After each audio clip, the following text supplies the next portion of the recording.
shall we get to that gaming news? Yes. Do you want to kick things off? Shall we just start with I suppose, the biggest announcement this week, which is Microsoft's acquisition of Bethesda. Finally Officially confirmed. official. Now, maybe you can clarify it. I always thought we knew this was happening, right? So like it wasn't a big surprise, but just the fact that it was finalized this week is like the big deal of like it's actually happening or it's happened. Okay, because in my head I'm like, isn't it happening? Like, do we not know this? So basically, in September of last year, Microsoft announced that they were doing this. Microsoft, but there's like the deal was made that this was going to go through, but the way these big conglomerate like purchases happen is they have to go through various stages of confirmations from competition committees. Okay. And it has to be in various regions. So Microsoft and Bethesda got approval from America's SEC pretty early. Okay. And they had to wait for a judge to rule on the competition committee in the EU. And obviously, if they want to sell games in the EU, they need to get that approval. Yeah. And that ruling only came in last week. So that's why it took this long. And between the announcement in September and them confirming, Microsoft and Bethesda weren't working together because legally they weren't allowed to. They weren't allowed to. Okay. So they weren't allowed to make any contracts for future games. They weren't allowed to make any plans. Like they had a roundtable on Thursday this week where Phil Spencer said, "Yeah, we literally haven't spoken about, a lot of the things that people were wondering in September. Microsoft couldn't answer because they hadn't had those discussions." Okay. Yeah, I suppose. Like Deathloop and Ghostwire Tokyo are still only for PS5 because none of those discussions have been made yet. Is Ghostwire Tokyo also a PS5 exclusive? Yeah, timed exclusive. Yes. Timed and it is Deathloop a timed exclusive? Yes, as far as I can tell. So, okay. To PC as well, both of them. Okay. Well, yeah. So I mean, that's quite something, I think, because Bethesda's $7.5 billion deal, $1 billion deal. If you ask me, I think Microsoft got it for a steal. When you consider that includes all the studios, so that's 8 studios, including like Machine Games, id Software, Arcane, Bethesda Game Studios, Tango Gameworks, all of that. But it also includes all the IP. So Microsoft owns things like Elder Scrolls, Fallout, Doom, all these big intellectual properties. Doom. Like that is fucking crazy. Listen, I'm waiting for the Master Chief and Doom crossover game, whatever it's called. two dudes in green armor, like come on. That like you son of a bitch, and it's just like, Dylan, you son of a. I'm sure that exists. That has to exist.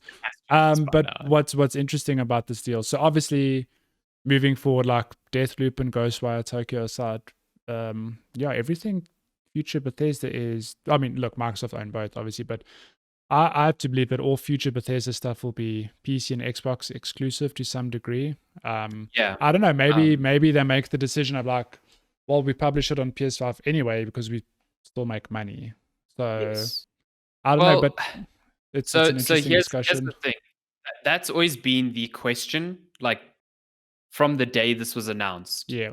Everyone's been saying, well, what happens? Yeah. What does this for exclusives? And because Microsoft hadn't been able to make those have those conversations, they couldn't answer them. And there's always vagueness around there. It was like, it will be a case-by-case basis, blah, blah, blah. But I feel like in the roundtable this week, Phil Spencer gave the most direct and to me the most like there are still people that find his statement like vague, and I'm just like, no, you are now living in a dream. There's so what did he say? Well, what are you? So his exact quote. We look. Yes, the one I've got here. Although maybe because the one I've got here, I think was from the Xbox article, like the press release, where he basically said, with the addition of the Bethesda creative teams, gamers should know that Xbox, consoles, PC, and Game Pass will be the best place to experience new Bethesda games, including some new titles in the future that will be exclusive to Xbox and PC players. Yeah, so that was definitely in Xbox Y, yeah. Yeah. So it's very much like you said, if you think otherwise, you are living in a dream world, because Phil Spencer himself has said, that in the future, including some new titles in the future that will be exclusive to Xbox and PC. So I'm just trying to find his exact quote on the roundtable, because it was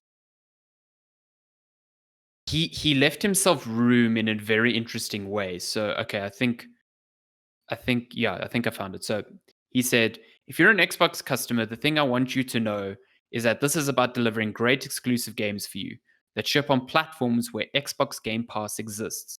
That's our goal. That's why we're doing this. That's the interesting. roots of this partnership that we're building, and the creative capability we will be able to bring to the market for our Xbox customers. It's going to be the best it's ever been for Xbox after we're done here. So he's saying wherever Game Pass Yeah. exists. That's interesting, because I have to assume that they are trying their best to get Xbox Game Pass on things like Switch and PlayStation. Mm, And I don't think that will ever happen. Like, I don't see the value in, I don't see why Sony would ever invite do that that. onto, Yeah. but it does, he says that to keep that window open. Mm, But at the same time, he said that every Bethesda game is not exclusive due to contractual obligations. mm, Um, but he's basically saying future Xbox, So what that really means is stuff like Deathloop and Ghostwire Tokyo. Ghostwire Tokyo. Those are contracts that Bethesda signed well before this, so they Yeah. can't cancel those. And I think in the same way, he's not going to suddenly be like, the Elder Scrolls Online or Fallout 76 is only going to be on Xbox, Yeah. because then you're abandoning a community that's already built Exactly. up. Yeah. New games, there is no reason for them to put them on consoles where Game Pass doesn't exist, just like he says. And Mm, I think, again, people are like, oh no, but Elder Scrolls is an exception. Why? Why is it an exception? Like, don't know. why would that be an exception when stuff like Halo and Gears of War are not exceptions? Mm, It doesn't make sense. I don't know. You're living in a dream world if you think that Microsoft paid $7.5 billion to just put the games on its competing hardware without any. Yeah, for sure. But I If think, Game Pass comes to PlayStation, fuck yeah, they'll put it there, yeah, no problem. my goodness. But Why yeah, would they just publish the game and then not push? If they publish Elder Scrolls 6 on PlayStation, it doesn't push people towards Game Pass. no. It doesn't matter if it's day and date free on Game Pass. That still Yeah. doesn't push them, because they still have the option to get it somewhere else. So, well, yeah. on the topic of Game Pass, I mean, so this announcement happened, let's say Wednesday, it was a Wednesday, Thursday, and then, a big drop of, which was to be expected. Bethesda's now an Xbox owned company. So you have 20 games. I think some of these were available on Game Pass already. Like I know Doom Eternal was available. I think Rage 2 was available. But now these have been supplemented. Even Dishonored 2, I think, was available. But now these have been supplemented with a full collection of a shit ton of Bethesda titles, including Fallout 4, Fallout 76, Fallout New Vegas. You've got Wolfenstein. You've got Prey. You've got Rage 2. You've got Doom 1993 through to Doom 64 and Doom Eternal. Interestingly enough, I don't know, is the OG Doom on here? Yeah, so there are some omissions. So OG Doom's not there. Doom 2016's not there. Evil Within 2, funnily enough, not there. Oh, it's just Evil Within 1. Okay, I didn't realize that. 2 is also not there. Don't know why. But I mean, I have to believe at some stage they will be. But still, I'm not sure why they were excluded from this drop, but I assume they're coming at some stage. But I mean, this is like if you on. So look, not everything. Although most of these are on PC. But regardless, if you're they're all on PC. If you're a Game Pass subscriber, this is like a big deal. I think this is like I mean, and it's a sign of things to come, right? Like we've known for years now that Game Pass is like Microsoft are banking on this big time to not only get people to subscribe to play other games, but it's a huge deal when it's like, oh, hey, the new Halo's coming out. You can get it for $10 a month on Game Pass. You can buy it, or you can pay the subscription to get it and all these other games. And like, I mean, there's some heavy hitters here. So like, I can't say I've played I've played like Doom Eternal, the OG Doom, which isn't even here. But like Prey, I know is like this underrated cult hit that everyone who's played it is like, please play Prey. Now you can. It's on Game Pass. You've said recently, like you went back and you played Dishonored 2. Again, like this underrated game where, interesting enough, like it reviews well, but not a lot of people play them. I think it's such a wonderful games now. No.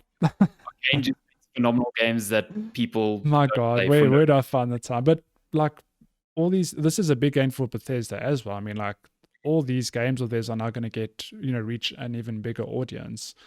And the future of Bethesda, man, like Elder Scrolls 6, whenever that decides to come out, what's the other one? Starfield? Starfield, yeah. Whenever that decides to come out, they're probably going to be day one Game Pass games, and that's insane. People can give shit to Microsoft about purchasing developers all they want, and yes, we absolutely do not want to be in a situation where there's only 2 or 3 publishers who own everything. We don't want a situation where we find what is happening to the entertainment industry and Disney, essentially. Yeah. But at the same time, there's a few factors that you've got to remember here. Firstly, Bethesda was looking for a buyer. Microsoft didn't hunt them down. And I think Microsoft was probably the best outcome that we could have envisioned, because as we've seen with studios like Mojang and all the other ones that they've purchased, Microsoft is kind of a very hands-off approach. They are letting Bethesda just function as Bethesda. They are not changing anything. Well, which brings me to my next question of, so look, I know they own Bethesda, but in my head, Bethesda Studios do not fall under the Xbox Game Studios banner. I don't know if that's true. So they will. It's interesting. Will they? Okay.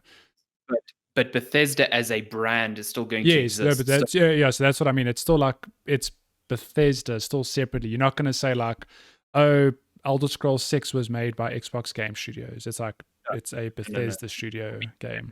Okay. And I mean, they've got so much autonomy that they are going to be hosting their own event during E3. That is separate from events.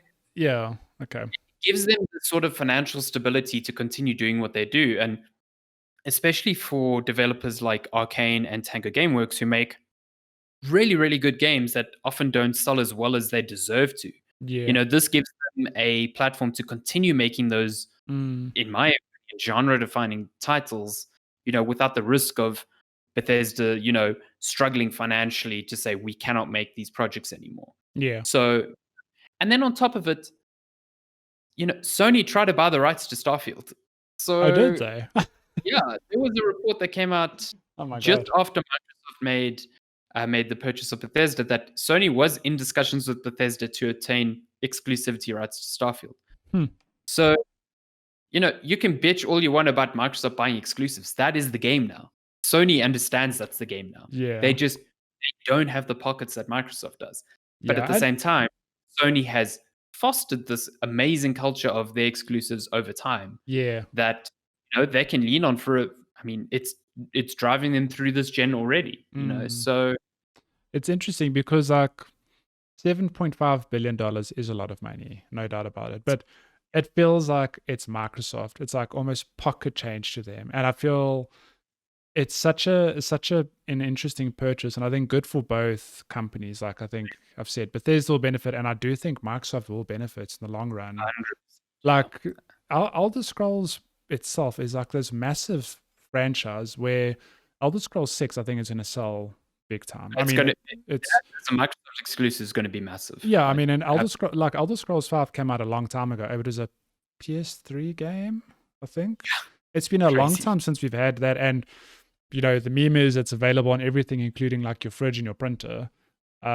It's gonna sell massively, and like even that itself is like, wow, like what a brand. Then you consider Doom and Fallout and all these other big IPs, and then like you say, Arcane are really good at making these different out there games that I think you never know what the next, I mean, apart from Deathloop, like what's happening next. What is their next big IP going to be? You don't know. Like it's exciting for Xbox fans and PC, to be honest. Like if you're on PC, you get the best of both because now PlayStation's also bringing PlayStation games to PC. So I find it funny that, for years, I mean, throughout the Xbox One era, the argument is always Microsoft needs exclusives. Then Microsoft makes this big acquisition that gives them exclusives, and people go, no, but financially they have to put them on PlayStation.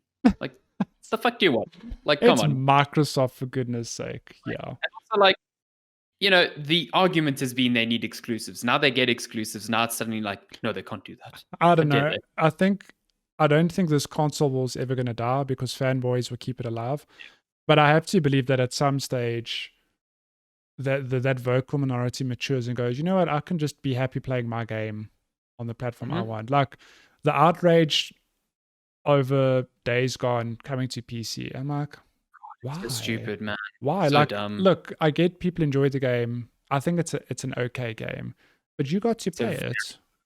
Like you played it. It's fine for other people to play it too. Like exactly. I don't know. It's weird. Yeah. Anyway, so that I think is the big news this week. Yeah, Microsoft getting Bethesda.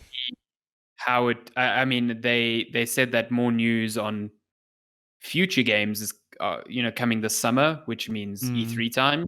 So we will get an update on Starfield or Elder Scrolls. No, I think that's only coming after Starfield's hey, finished. we got a JPEG like 3 years ago. They have to give us something. Like, come on. So, yeah, I don't know. I'm curious to see, maybe it gives a hint as to what they're working on, or Machine Games is working on Indiana Jones, that thing that they teased. Oh, that too. Let me tell you, it needs to bring back Quake. I think it's time. Can you believe that Shinji Mikami is now a Microsoft employee? It's crazy. Wild. It's absolutely insane. Give us Schmezzard and Schmeevel. Yeah. Give us suburb misdeeds one. Wow. Suburban mishaps. What? Yeah, suburban mishaps. My goodness. It's not Spencer Mansion. It's oh my god! Shit. It's full Spencer Mansion. No. It's Howard Mansion. Oh no. God. Okay, what news do you want to bounce to over here? Well, we spent some time on that.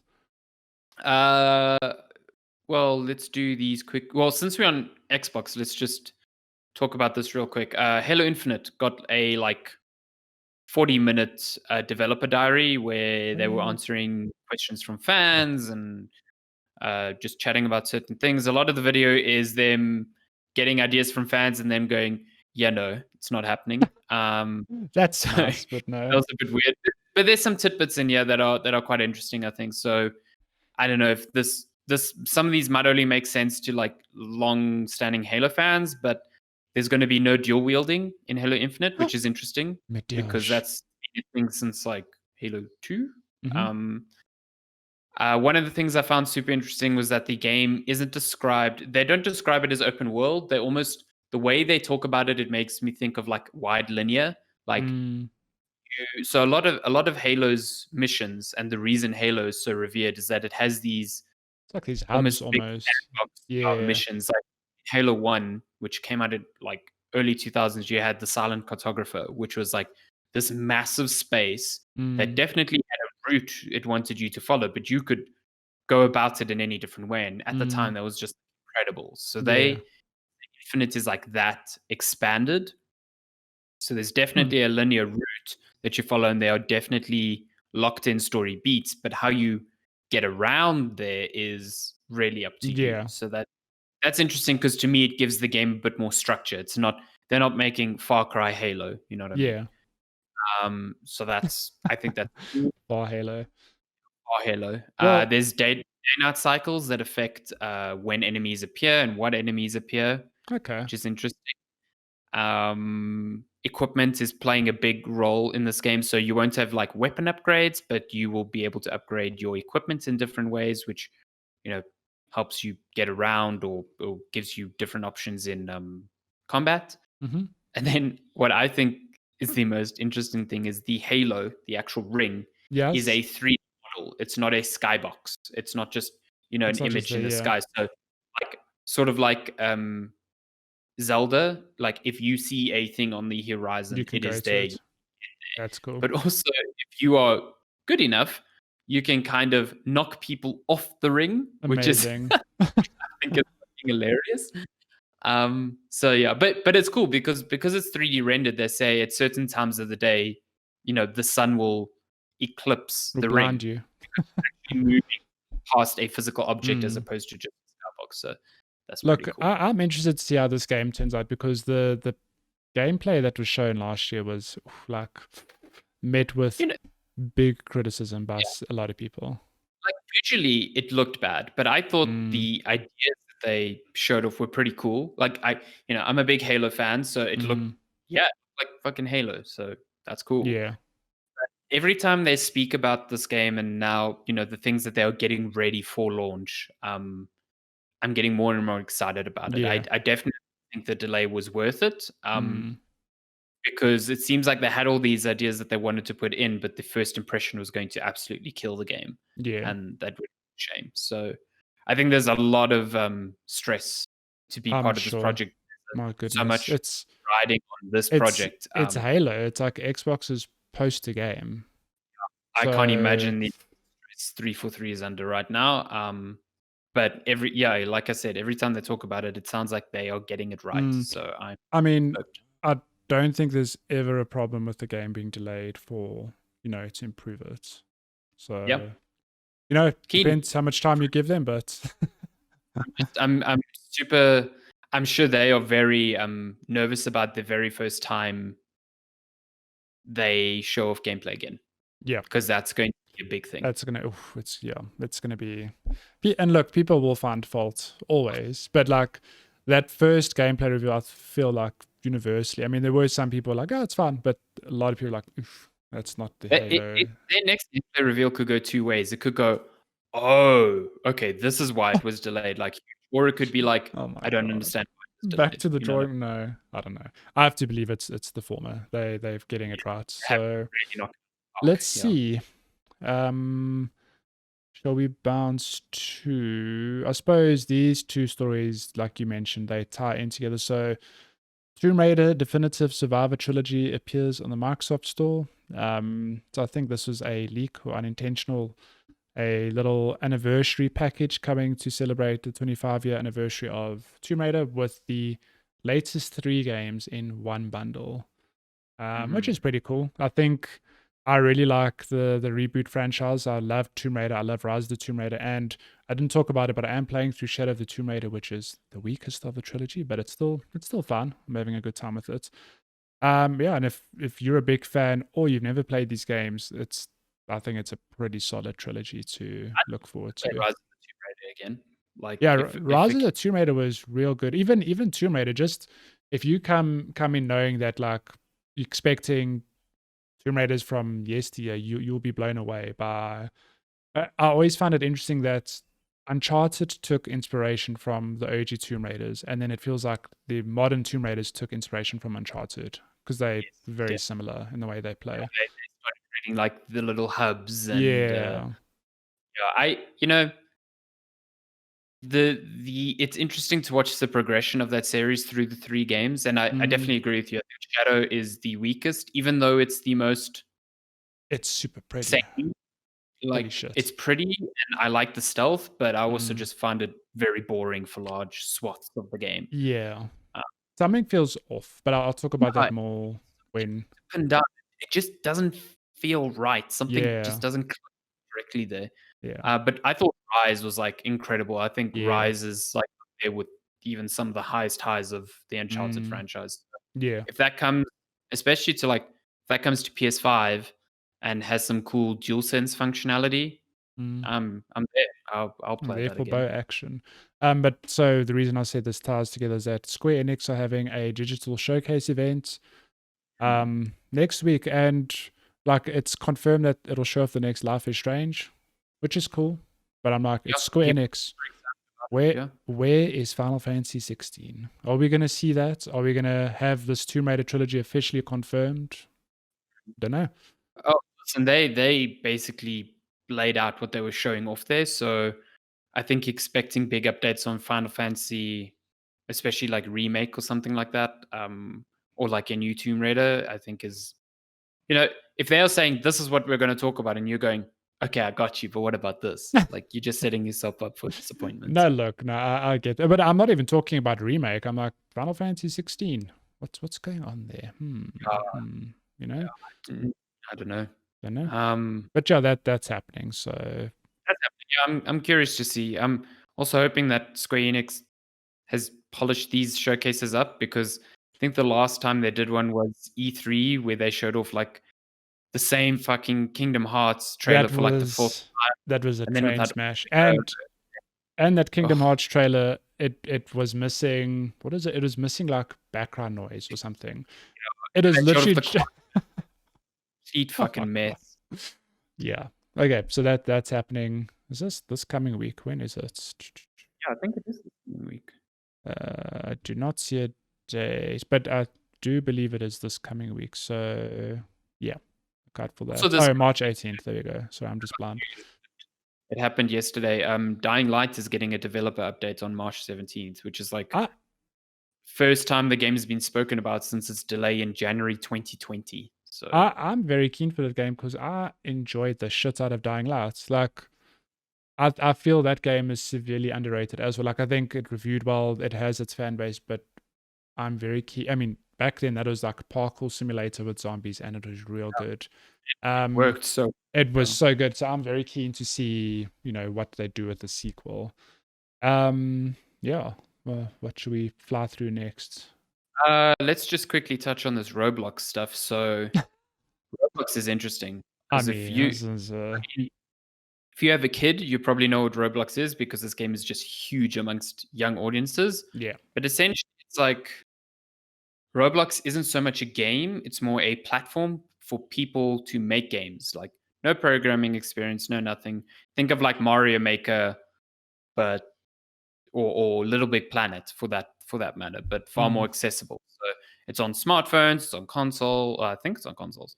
I'm not sure, but yeah. Essentially, so if you're a creator, you create game experiences or assets, and then people can pay in-game currencies to play the things that you've made. And it's been going on for years. Like, people have made money. It's been around for a long time. I've read accounts of like teenagers who say during high school they were making games and they were earning like $50,000 a month from this thing. You're in the wrong field. You should make games in Roblox. Absurd amounts of money. So it went public this week. The company went public, and they are now, based on their current stock price, valued at just over $38 billion, which, to give you perspective, makes them more valuable than EA, almost twice as valuable as Take-Two, and 4 times as valuable as Ubisoft. That is, it's also like 10 times more than what Microsoft paid for Minecraft. So also, but 5 times more than what they paid for Bethesda.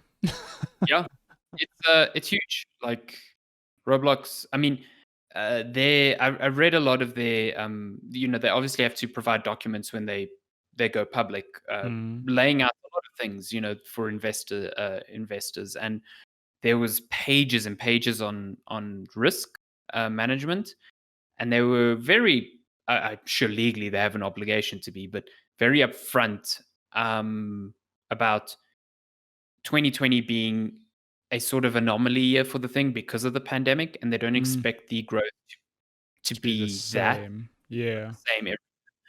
And that, they still don't, they make a net loss on a lot of these things. So creators are still getting money, but the company itself needs to find different ways to generate revenue. I found that interesting, that, like, because surely the creators are taking they're taking a percentage of what the creators make.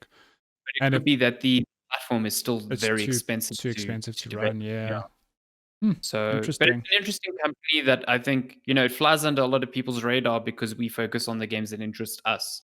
But, every time I read about this, whenever I go into the comments, it's always parents who are like, oh yeah, my kid loves this. My kid loves this. And, it has like millions of players. Yeah. I mean, if you've never seen Roblox before, like you've said, people make games on this platform, and like I've seen tons of videos of people making Call of Duty, for example, in Roblox, where It's very much like it looks like Lego. It's like a very Lego-ish aesthetic, to a degree. And yeah, you have many. Like off Yeah, it's like, Mom, we want Lego at home. We already have Lego at home, and it's Roblox. yeah. Yeah, that's interesting. It's like worth so much cash monies. Yeah. Should we fly through the last 2 or 3 here? Yeah, Rust servers were destroyed in a huge blaze. Large amounts of game data lost forever. Yeah, that sucks, man. These big. Yeah. I mean, it wasn't just servers; it was a whole stack of servers in Europe that just, caught the fire was like pretty fucking wild as well. Yeah. So I feel bad for them because yeah. they basically couldn't recover any of their data. So a lot of EU players just got their shit wiped. Also, it's Rust.